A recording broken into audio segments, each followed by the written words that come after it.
Hi, my name is David. I'm going to be talking about diseases and pandemics, especially coronavirus. Coronavirus started as an epidemic, however, later classified as a pandemic, affecting the global population. This has led to imposing strict health and safety guidelines, including lockdowns, curfews, and social distancing, which all led to major businesses having financial losses, job losses, long run and short run shutdowns. Coronavirus impacted stakeholders like employees and shareholders, where employees lost their jobs and had lowered wages, while shareholders had zero to low dividends. Coronavirus spread in every nation. However, it sprung from Wuhan, China. The cause of the virus has still not been detected. However, the cause of high spread is to it being highly contagious. This is directly related to RSM100 topics such as HR management, operating during a pandemic, and business ethics. Businesses have responsibilities towards their shareholders and their employees. However, the coronavirus pandemic is making it difficult for senior management. Looking through HR, employees are working from home with lower wages, which is causing them demotivation to work and is causing financial distress and losses. From the HR perspectives, employees are working from home with social distancing and are demotivated due to their loss of wages. And this is causing them social and financial issues and economic distress. The pandemic is also not allowing businesses to operate normally, which is causing short down and long run shutdowns due to the high costs that the businesses suffer from, leading to the employees being stranded and the companies being bankrupt. Relating this to business ethics, the mass unethical dismissals of employees is leading to them and their families having no sources of income. This is all due to the high costs the business are suffering. I predict that businesses that are strong will heal and go back to normal by 2023. However, small businesses may not heal. Hi, I'm Sarah, and I will be talking about poverty. Poverty is defined as the deprivation of essential materials needed to survive, such as food, water, shelter, and clothing, due to a lack of income from a low-level job or no employment at all. Poverty likely began because some of the places in the world have a lack of healthcare, education, and freedom. This could lead to many issues in society, such as an increase in crime, substance abuse, diseases, and more. In RSM100, we learn about stakeholders that are involved in certain issues. Some of the major stakeholders involved in poverty that work on reduction strategies and research programs are people from non-governmental and multilateral organizations, civil society, private sectors, and major faith groups. This issue dates all the way back to after the Second World War, when it was discovered on a global scale. Upon discovery, the World Bank found that 44% of the world was living in poverty. There have been many ups and downs since then, but the World Vision has a goal that is set by global leaders to fully end poverty by the year 2030. Poverty can also affect business operations. If a lot of the population is living in poverty, this indicates a low level of labor productivity. If more funds and efforts were allocated toward the fight to end poverty, then productivity would increase within a country and benefit the economy significantly. In RSM100, we spend a good amount of time examining case studies of problems in the business world and how we can try to solve them. Poverty puts a toll on economic growth currently, but it can have extremely positive effects if it is fixed. So this topic is highly relevant to the content that we have learned in this course. Hi, my name is Keibun, and I'll be talking about climate change. The global phenomenon climate change has been an issue spanning over 30 years, and it's only been getting worse. Examples of such changes can be seen from the lack of snow and ice caused by the warming of Earth, which causes ocean levels to rise. Climate change has also been affecting stakeholders such as customers and poor communities. Beaches are disappearing from rising sea levels, and winter sports seasons are being shortened because of the warm temperatures, which affect not only the tourism industry, but also the customers who want to travel to these places. Since humans are the direct causes of climate change, the start of climate change can be traced back to the Industrial Revolution, when factories and using fossil fuels for manufacturing was developed. Since then, the use of fossil fuels and other types of environmentally harmful activities have been increasing all around the world. Climate change is extremely relevant in our class because we have been learning about social responsibilities of business and practicing this type of business to fight climate change.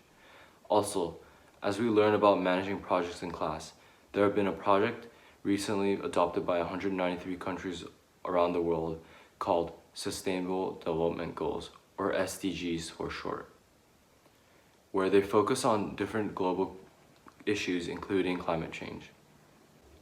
Also, We've had a whole lecture dedicated to climate change and the government's responses. Thank you. Hello, I'm Jeanette, and I'll be discussing the rise of artificial intelligence, AI, in the workplace. To start, AI involves the building of smart machines capable of performing tasks that typically require human intelligence. This recent rise stems from demands to boost consumer experience and business productivity and overall innovation. Advancements in computing power and data availability have catalyzed this movement. Such a major integration calls for a period of disruption due to inevitable learning curves. Consequently, workplace morale and productivity may decrease, but is expected to rebound with proper training. For corporations to remain competitive, strategic resource allocation and AI investment have become increasingly imperative. Combined with big data, helps to automate processes such as planning, market research, sales, etc. HR hiring and training have also popularized AI. Specifically, when used to screen, select, and match top qualified candidates to company requirements, serves efficiency and consistency. Further, AI's adaptive training programs can be tailored to fit unique learning styles. However, unintentional discriminatory bias in algorithms may heighten inequalities based on demographics such as gender, socioeconomic status, race, age, etc., which indirectly harm employee morale, work experience, and overall corporate culture. Data integrity is also at threat of hacking and AI terrorism. Thus, decision makers at all levels must act to protect security and privacy against unethical or malicious users. AI's prospects are promising, especially amongst economic leaders like China and the US. Also, opportunities for new jobs and industries offsets the displacement effect typically in manual labor. This shift compels the next generation to achieve higher academia and soft skills combined. Ultimately, AI's rise has remarkable benefits in innovation, streamlining processes, and productivity. It's a driving force for long-term employment and economic growth. By understanding its limitations, stakeholders can proactively combat potential obstacles. AI can't completely replace human intelligence, but by leveraging it allows us to engage in higher-level skills and tasks involving human judgment, complex communication, empathy, and creativity. Hi, my name is Mohammed, and today I'll be speaking about the misappropriation of user data. The misappropriation of user data is when information that is collected by businesses' users is used in an unintended way by the business internally or by external third parties.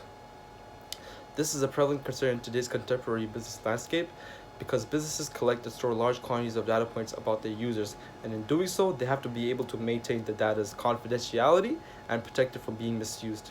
When user data is misappropriated by big corporations and businesses, it leads to negative implications for different stakeholders, ranging from the business's customers and the business itself to investors in the financial community. This was observed during the Cambridge Analytica political scandal, where Facebook's failure to protect their data from being breached by the political consulting firm Cambridge Analytica caused their stock price to drop severely once news broke out and society lost sentiment in their company. Following legal action that was taken against Facebook too, they were also fined with a $5 billion hefty fine by the Federal Trade Commission. This is relevant to the topic of corporate social responsibility within RSM100 because alongside providing their services and products to the general public, corporations need to be able to maintain their duties, and if they're not being able to maintain their social responsibilities, they have to be held accountable by society and by all the different stakeholders held accountable. Hi, I'm Martina, and I'll be talking about the gender wage gap. The gender wage gap refers to the difference in earnings between women and men. Experts have calculated this gap in a multitude of ways, but the varying calculations point to a consensus. Women consistently earn less than men, and the gap is disproportionately wider for low-income women, women of color, and Indigenous women. Canada is ranked as having the 8th highest gender pay gap out of a list of 43 countries examined by the OECD based on 2016 data. According to the most recent Census Bureau data from 2018, the women of all races, on average, earn just 82 cents for every $1 earned by men of all races. In the United States in 2019, more than 55 million full-time working women collectively earned an estimated $545.7 billion less than their male counterparts. The gender wage gap has been an ongoing issue ever since women entered the workforce in the 1950s, and the biggest stakeholders involved in this issue are women who are in the workforce and any company or corporate entity that has female employees. RSM100 examines the roles of businesses and how it affects stakeholders on a micro and macro level. The gender wage gap is highly relevant to the course as it continues to be among the most politically charged issues in the business world and distinctively outlines discrimination against a large yet marginalized group. In order to gain a well-rounded understanding of effective business management, it is important to understand how equality and equity should be executed within the workplace as well as the corporate world as a whole. Thank you.